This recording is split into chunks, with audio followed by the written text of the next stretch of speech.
Good morning. Yeah, thank you. Good morning. Great to see everybody. Great to be back in Southwest Florida. Great to be here in Cape Coral. I want to thank the Cape Coral Police Department and Chief Anthony Sizemore for hosting us here this morning. I also want to recognize a lot of folks we have with us for today's announcement. We have the Executive Director of the Florida Housing Finance Corporation, Trey Price. We have Cape Coral's own Department of DEO Secretary Dane Eagle is with us here. We have Lee County Sheriff Carmine Marcino is here.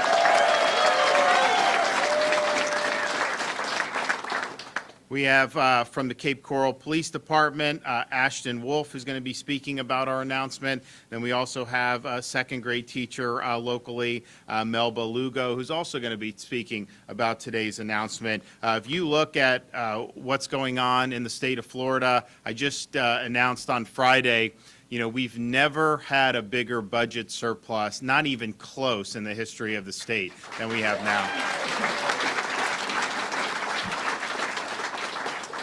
And we see kind of like every month, like they say how much revenue is going to come in, and it's been more and more consistently. I think last month it was like $800 million over the estimate of coming in. And so we imagine May, I think we're on track to do well in May and June as well. And that's kind of a testament that the state has been open.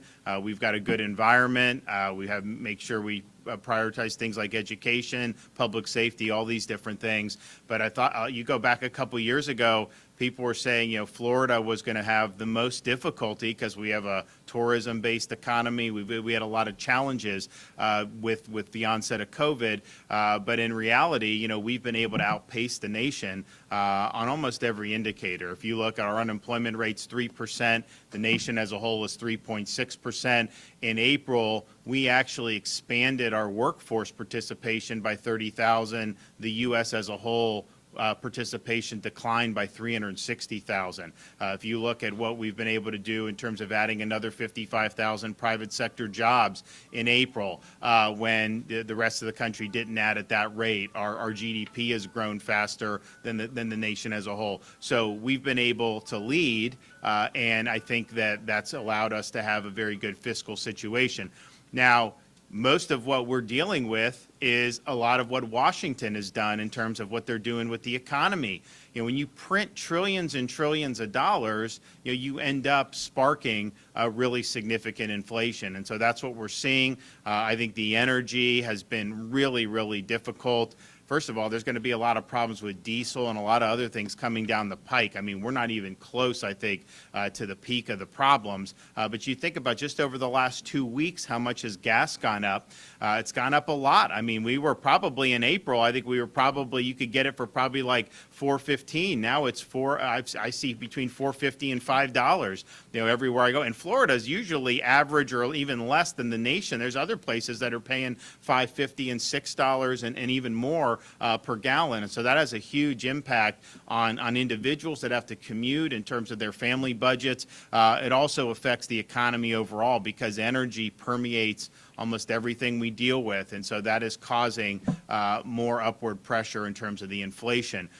You also look when Biden came in, you've seen spiking in a lot of things, including rent. It's much more expensive, and that's nationwide. You know, we have a lot of demand in Florida, and so people are building as fast as they can. We're going to talk about some of that today in terms of the housing. But you've seen a huge spike in a lot of things that really matter to people really over the last year and a half. And it's unfortunate. He was warned that if you did this, that this would be the result. But now they're going to be raising interest rates probably, and they're going to try to slow the economy down to try to get a handle on inflation. And that obviously could have really negative impacts as well. So what we're doing is we're getting it right in Florida. We're making sure that we are being good stewards. If there is some type of Biden-induced recession, from a budget perspective in Florida, we won't have to really change anything. At worst, I just take some of the rainy day fund and move it in, and we'll continue with public safety, education, environment, all that other stuff. So we've been very prudent. We've planned properly, and I think it's that. Now, particularly here, like Cape Coral, other parts of Southwest Florida, I mean, like the whole country wants to be here, and so. And just to be clear, like, some governors are out just begging people to move to their state. Like, I'm not doing that. I mean, I'm happy with who we have here.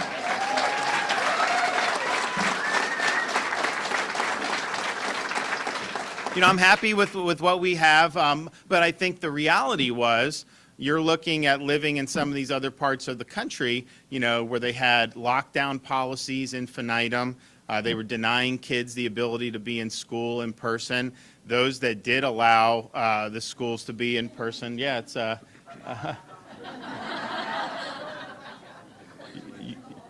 yes, there we go. And then those that did, they wanted to force these kids to be in masks for 8 hours a day. You have places that wanted to fire people from their jobs if they didn't get a COVID vax. Obviously, you have very bad tax and economic policies in a lot of these parts of the country. You had crime not only going through the roof, but really being facilitated by a lot of these idiot politicians. You have places where they literally will not prosecute you. In like San Francisco, you can steal $999 worth of stuff, and they won't prosecute you unless it's $1,000. And so people loot the stores. You see all the homeless, all the crime. You see bail policies where they'll put people right back on the street, very soft on crime. And so that creates a huge problem because people don't feel safe in their own communities. And so there's been a lot of reasons why people are like, you know what? Florida's the beachhead, and they want to come. And so if you're somebody that's owned a home for a long time in Florida, it's a lot more valuable today, than it was a few years ago because there's a demand and people want to do it. So I know people have done well with selling. The problem is you sell. Where do you go? I mean, you still have to do. So that's why a lot of people don't do it. So there's a lot of demand, and I think in terms of housing in particular, some of it's the inflation, some of it's Biden.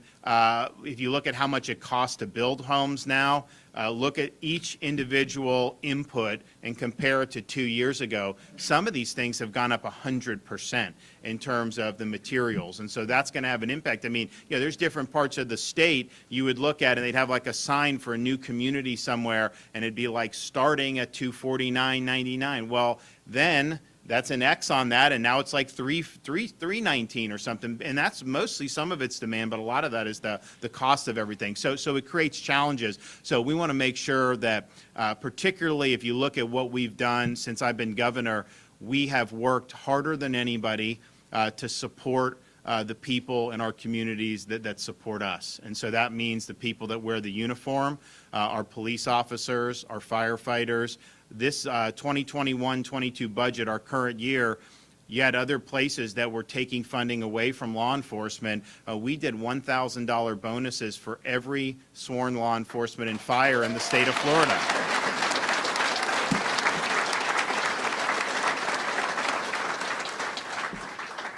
We also have done a lot to support education in Florida, including, we've done education choice, we've done civics, we've done vocational and technical education, we've done early literacy, a whole bunch of really good stuff. But one of the things we've done is we've done more to increase teacher pay than any governor has ever done in Florida. We've done over $2 billion in increases just in the last 2.5 years. And so that's important to be able to attract good people into the profession. And so if you look at and then what we did during COVID to support our frontline healthcare workers.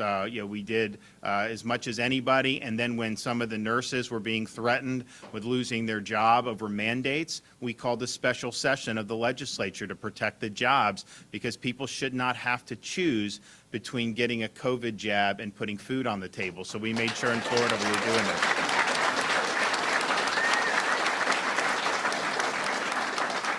And we saved a lot of jobs with law enforcement too. I mean, they may not have done those mandates here in Lee County, but there's other places in Florida where they may have done it. They tried to do firefighters in places like Gainesville and Orange County, and we were able to save those jobs. And so we're very, very happy about that. But if you look at the communities are growing, that's great, but you need to have these folks as important parts of the community. You got to have people who are willing to wear the uniform for police, fire. You got to have good teachers. You got to have good nurses. All these things are just vital. And so what we're going to do today is really make a good announcement, because the thing is if they want to recruit a police officer to work, say, for Cape Coral Police Department, it really matters if they can afford to have a home here and live in the community and shop in the same stores and go to groceries and see everybody, than if you have to commute from like far away just because you're 45 minutes away maybe is where you can find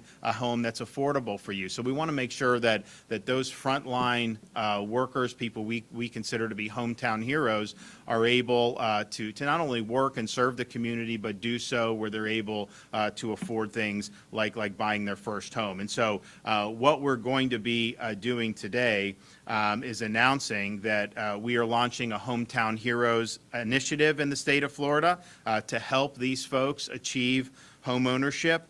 This is a $100 million program that will provide down payment and closing cost assistance to more than 50 different professions when buying their first home. So that will include all sworn law enforcement officers in the state of Florida, all paramedics, all firefighters, all EMTs, all 911 operators, our correctional operators, probation, juvenile detention officers, our teachers, our child care operators and daycare instructors, and of course, our registered nurses and other home health aides and healthcare practitioners. And so if you're somebody that is here serving our community in those vital roles, you now have the ability through our Hometown Heroes program to get assistance to be able to purchase that first home. Now, to honor those who've served and sacrificed for our country, the following will qualify for this program, whether they're first-time home buyers or not: all military veterans, all active duty service members who are moving to the state of Florida, and all surviving spouses of deceased veterans. And so if you need assistance, you will be there as well.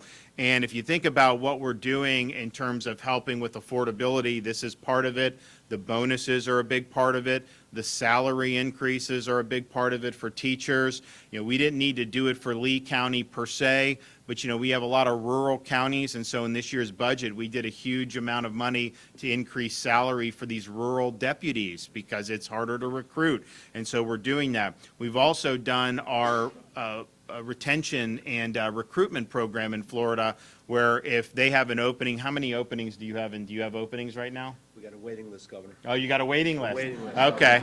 Do you guys have openings? We are getting more people. We're growing. So you're fine. We're doing Okay.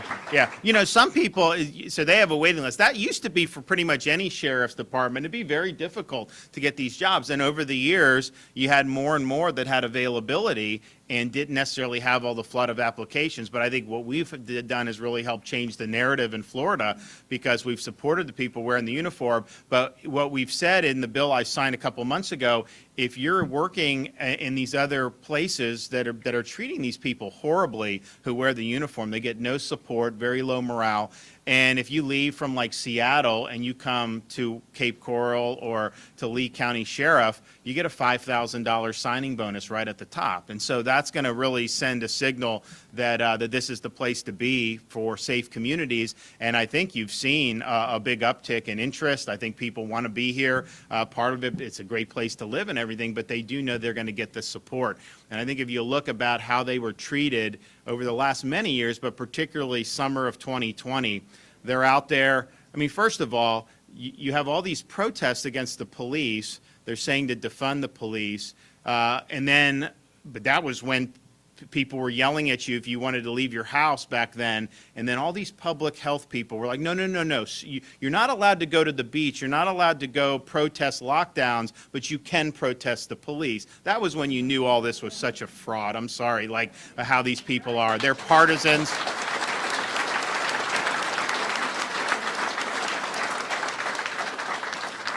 And while we're on that subject, we in Florida, there is no way we will ever support this WHO thing to send our stuff. That's not going to happen. No way.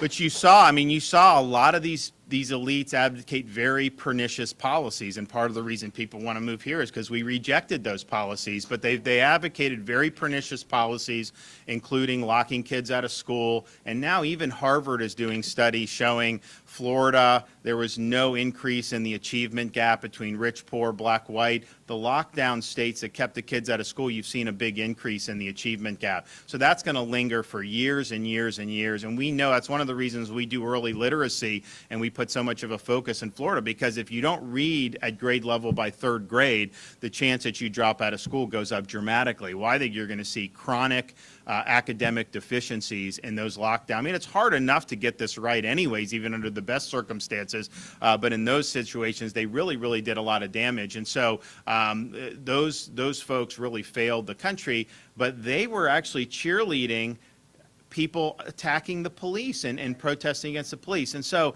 I don't see how you can do one, but you can't do any of this other stuff. And so it was all politics. It was all ideology. But when you look at how they were treated and how little support, and you have the media, how bad they would be with police officers trying to gin up opposition to the police. Very significant media outlets like NBC would do this. So it was really bad. And so it's one of the more difficult times, I think, to have been in law enforcement. And then here we were in Florida. We weren't budging on any of this. We were standing strong. We let people know we supported them. We were not going to allow rioting in Florida. We had the National Guard called out the summer of 2020. I had all my state agencies ready to go. And then we've since signed legislation to combat any type of disorder or rioting, to say, what they do in Portland is you can riot and you get arrested, they take your mugshot, and then you go right back on the street, and they do it again and again and again. And so in Florida, we say, we're not playing that game. If you're rioting, you're not getting a slap on the wrist, you're going to jail, and we're going to hold you accountable.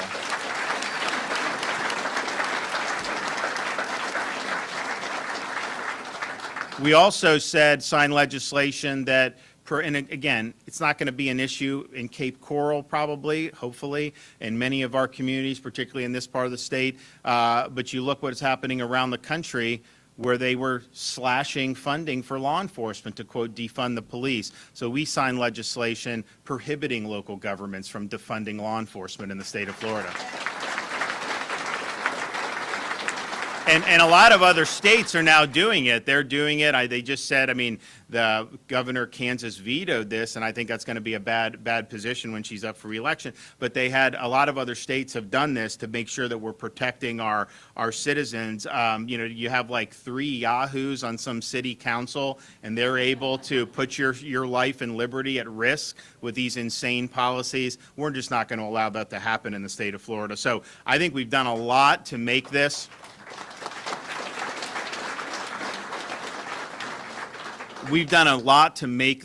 a great place to be for those who are serving our community's needs, and particularly those who are wearing the uniform. And what we did in the bill with the $5,000 bonus, we talk about recruiting the out-of-state because of the morale, but if you're a young person and you choose to go into law enforcement, you're also eligible for that $5,000 signing bonus. So what we're doing is we're showing and saying that this is a valuable vocation for people to do, and I think that that's important as well. Also, scholarships for people to go to law enforcement training, and a whole bunch of really good stuff. So people know they're going to be good. So they come here, any of our folks that are already here, people come get the $5,000 bonus. Then you're able to apply to be a home buyer.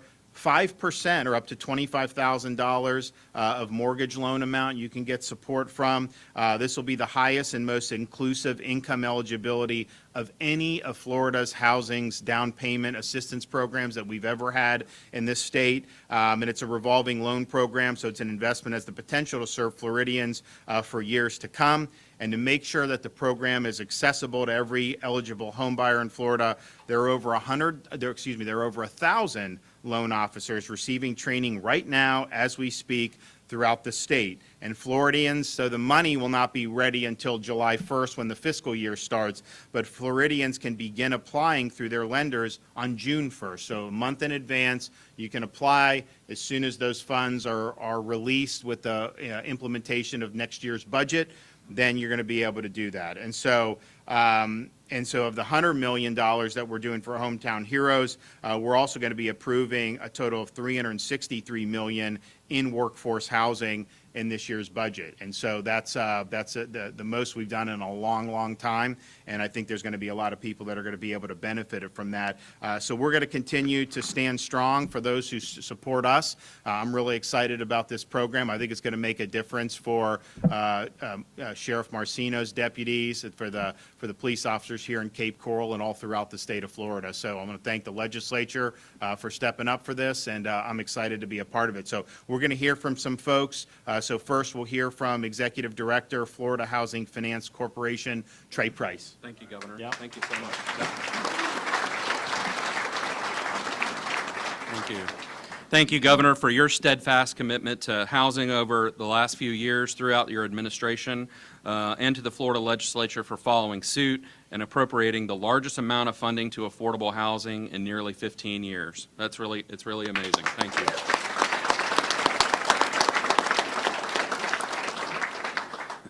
As Executive Director of Florida Housing Finance Corporation, I'm excited to be here today celebrating the announcement of the Florida Hometown Heroes Housing Program. Our team at Florida Housing works with local governments, nonprofits, developers, lenders, and realtors throughout the state to create a high-quality housing solution that assists tens of thousands of Floridians each year. As the Governor mentioned, Hometown Heroes is the highest income eligible program we'll be offering, which will allow more hardworking middle-class families to take advantage of these resources.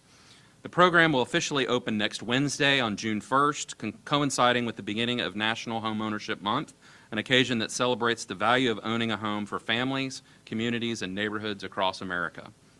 We're extremely grateful to the frontline workers who've remained committed to their communities during these challenging times, many of whom must drive long hours to work because they can't afford to live in the same town that they work so hard to serve and protect. By helping these individuals bridge the financial gap to home ownership, they'll finally be able to achieve the American dream for their families. Thank you to our lender and realtor participants who have taken the time to be here today in support of this exciting announcement. As the Governor mentioned, we have more than 1,000 lenders throughout the state that are ready to begin assisting Floridians when the Hometown Heroes program launches next week. I'd also like to thank our Florida Housing Finance Board member, Ryan Benson, who is here. Ryan? Hey, Ryan. He's actually from Southwest Florida as well, and represents this area, as well as Secretary Eagle, who we'll hear from in just a few minutes. Now I'd like to turn the microphone over to Officer Wolf, a veteran and police officer with the Cape Coral Police Department. He's going to share more about his home buying experience and the assistance that he's receiving through Florida Housing. Thank you.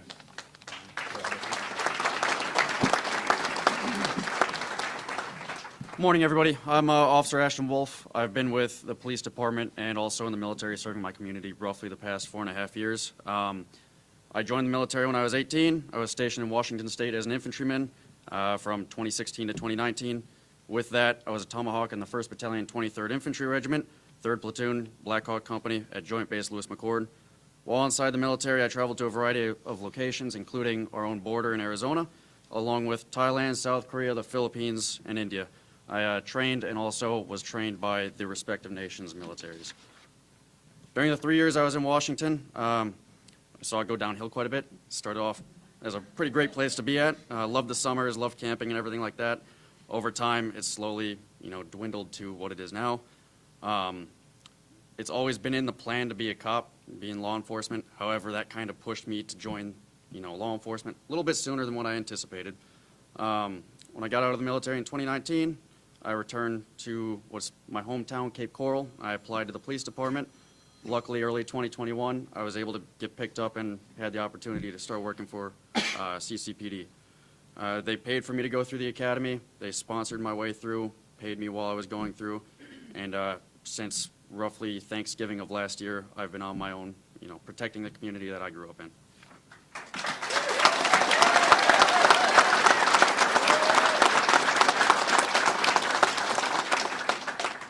So I started recently looking for, buying a house in possibly the worst time recently.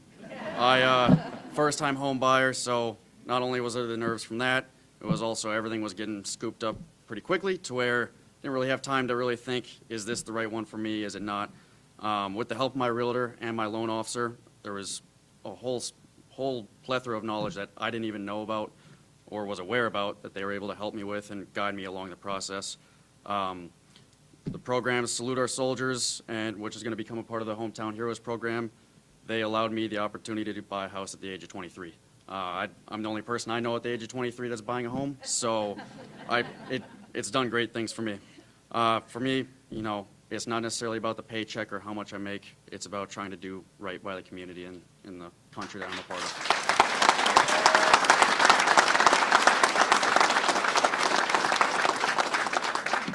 Thank you, guys. Now for Mrs. Lugo.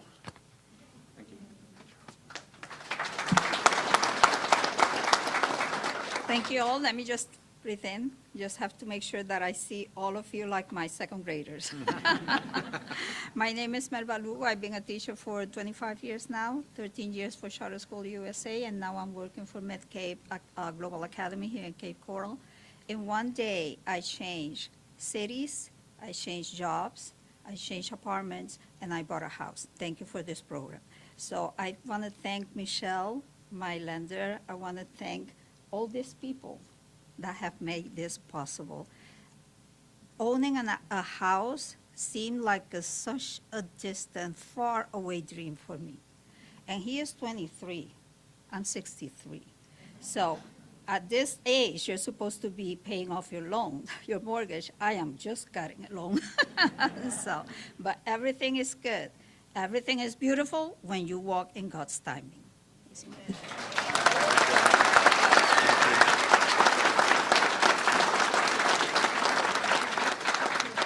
All right, Dane Eagle, DEO Secretary.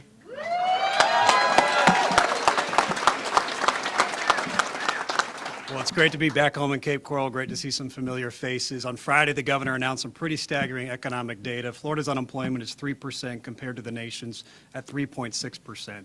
And we continue to lead in economic growth. Please. We announced that over the last month, Florida's job growth doubled the nation's. We continue to grow in workforce while the nation shrinks, and we are the #1 state for migration than any other state in the nation. They're leaving New York, they're leaving California, where their unemployment rates are still over 4%, and they're coming right here to Florida. That's wonderful, but what does that mean for our home prices? That's great for people who own. I lived in Cape Coral, I worked in Cape Coral, I represented Cape Coral for 8 years. A lot of my friends are in the service industry, or they're our first responders, our nurses, our teachers, our returning veterans, and they're having a hard time buying. So while it's a blessing to have a rising home price while you live there, it could be a curse if you haven't bought yet. So the program that the governor's announcing today is wonderful. It's going to do wonders for our working class citizens. And beyond that, while the governor's been focused on our Freedom First choices that make sure that people are leaving other states in droves, as he said, he's not crying out saying come to Florida. They're coming, and it's thanks to his policies in making sure that we are the #1 state in the nation. But beyond that, while his policies are making sure that Florida is leading in economic growth, we are also making sure that like we said, our working class citizens are not left behind. We're focused on affordable housing through our programs at Florida Housing and Finance with Trey Price. At DEO, we have the Homeowners Assistance Fund, and we have disaster recovery to make sure that homes are rebuilt after storms. And you know what? When the federal government stiffed Fort Myers after tornadoes, the governor stepped in and helped raise the money personally to make sure that homes are rebuilt. And when we're not focused on affordable housing, we're focused on the workforce to make sure that they can attain the needs that we have. And the Governor's Job Growth Grant Fund, he's touring the state, making sure that we're investing in workforce to make sure that Florida is #1 in workforce by 2030, one of his first executive orders when he stepped into government. So we're going to continue to make sure that we're helping out. And by the way, I know the chief, the sheriff, and the chief are excited about our first responder bonus payments, which we'll be unleashing soon. Again, a top priority of our governor. So under Governor DeSantis, we're going to continue to thrive, and our workforce will not be left behind. Thank you.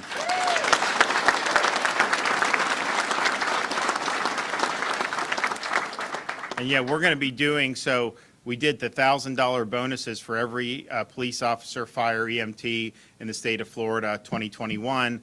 we did it 2 years in a row. So it's in this year's, next year's budget, starting July 1st, same thing that's going to have this money.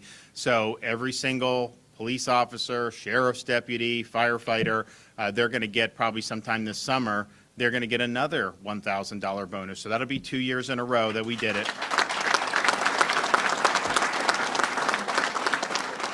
And we're excited about that. You know, we're also excited, Dane mentioned some of the economic news. We had, in 2021, we set a record in this state for domestic tourism. And a lot of people thought that tourism would really, really suffer, you know, because of COVID. And I think that 2020, obviously there was a disruption, but we ended up getting our feet together, and we ended up doing well in the fall and in the winter. But then the 2021, we actually had the highest market share of foreign visitors for our state than compared to the rest of the country. So we typically would get 20% of foreign visitors would come to Florida. 2021, or most recently, we got over 44% of foreign visitors are coming to Florida. New York is number 2. They were in the 20s. New York used to always be number 1, and we would usually be second or third or fourth.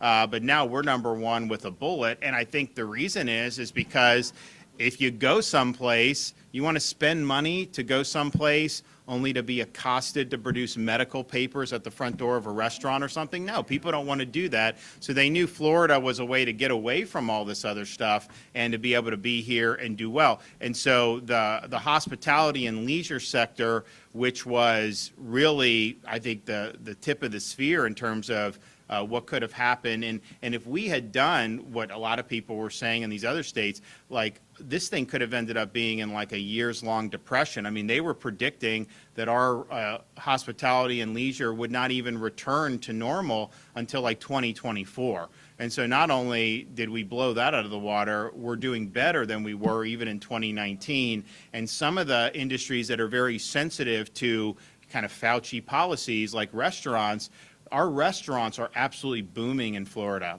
The reservations are up. Everything's up over 2019 and significantly, not just like a percent or two.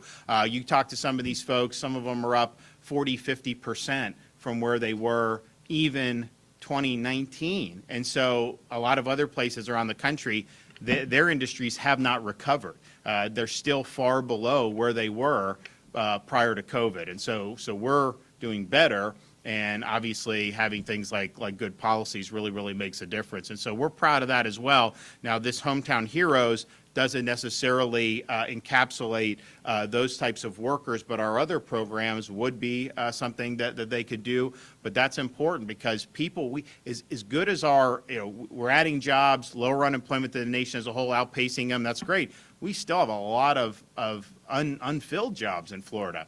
And part of it is if you want to recruit people, they got to be able to live and have a good lifestyle. So this is a great thing that we're doing today, and I look forward to continue to work hard implementing this. And then we also have got a lot of other great initiatives coming out of this year's budget. Okay, anybody questions? Yes, sir. Governor, to go along with this, affordable home insurance is a big deal right now. Lawmakers meeting in Tallahassee.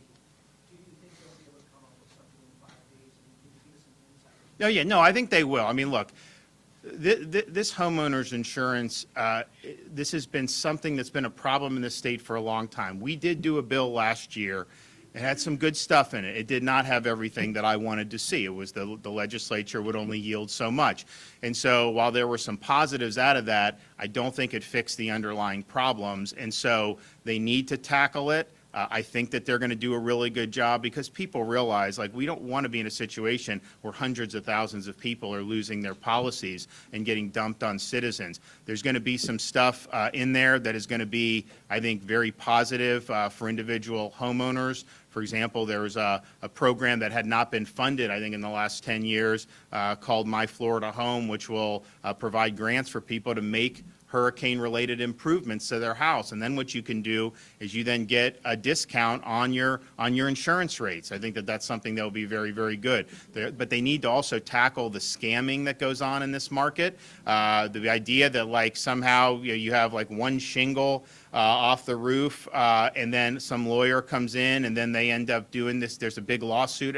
That is not going to lead to lower rates for people or even stabilizing the market. And so I think that they need to tackle it. I think people understand that they're going to tackle it, and I think that we should have a very, very positive outcome because people realize you got to get this done. And it is something where if you're looking to buy in to Florida, to be able to have access to affordable insurance is very, very important.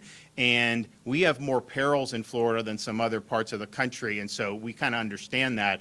But if you look at the way this market functions and the huge amount of litigation that it spawns compared to every other state, we obviously have some underlying issues that need to be addressed. So hopefully they'll be able to do it, and we'll be able to get a great product. But I am confident that they will. Yes, ma'am. Governor DeSantis, have you considered cutting every Florida taxpayer a check with this record surplus so every Floridian can get immediate assistance with who knows it's a really tough time?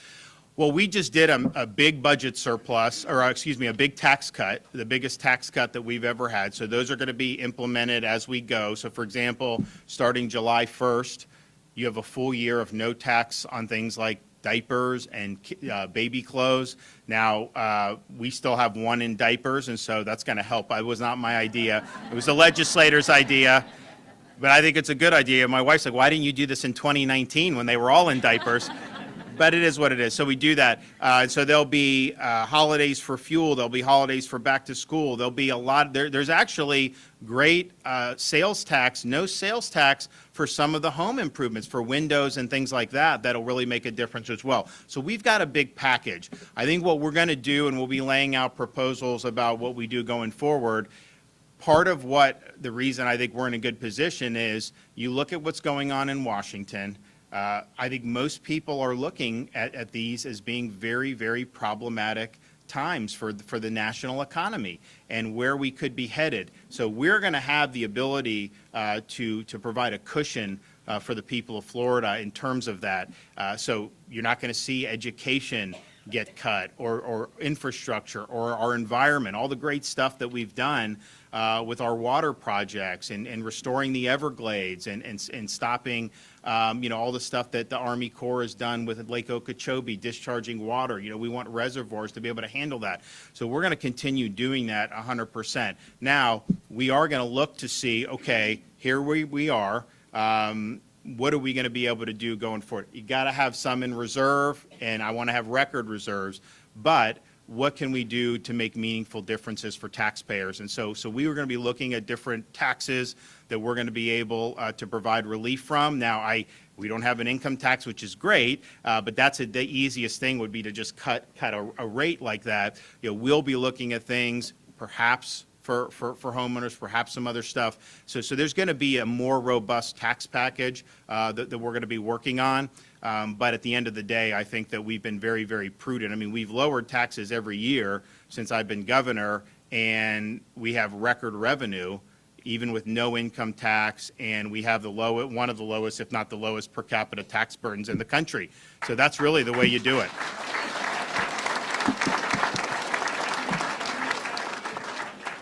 Citizens property insurance. A lot of lawmakers in the legislature have talked about whether the rates for citizens need to come up in order to be more competitive in the market. Can you tell me, is what the legislature is discussing this week going to result in those on citizens property insurance seeing rate hikes higher than what they? I don't think that's what they're going to do. I mean, I think Citizens, obviously, if you have a private insurer that cancels your policy, you could get dumped into Citizens. Citizens, the rate is actuarially, below what an actuarial rate would be. We know that. We understand there's problems with it. It's really meant to be a stopgap. It's not the ultimate solution. But I think what they're going to focus on is stabilizing the overall insurance market, making sure that we don't have massive cancellations, providing protection against, for example, with, we've got some of these insurers like USA, they don't do very much in terms of homeowners in Florida. It's a great, I mean, veterans love it. It's a great place. I would love for that to be here. So we want to be able to attract more people to be able to offer this for people. And then if someone raises, then you have the ability, on the other hand, to shop around and have other options like you do in other types of insurance. So I think it's stabilizing the private market. We are going to do, I think they're going to do relief for individual homeowners with the improvements that will generate more favorable rates as well. But I think that's really been the problem. Now, we do have more people on Citizens than we did, 4 or 5 years ago. Now, there used to be like 1.7 million. Now I think that there's 800,000, but we were at 500,000 just a few years ago. So that's not a good trend, but I don't think you can really deal with that until you stabilize the overall market. So that's what we're going to be trying to do, and I think the legislature will be able to get that done. All right, guys, great to see you. We'll be back soon. Yeah. What?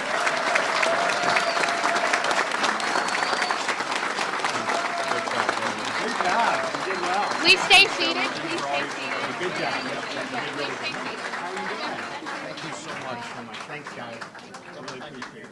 Thank you. Thanks so much. If everyone could please stay seated. Thank you. Appreciate it. Yeah, well, let's let the governor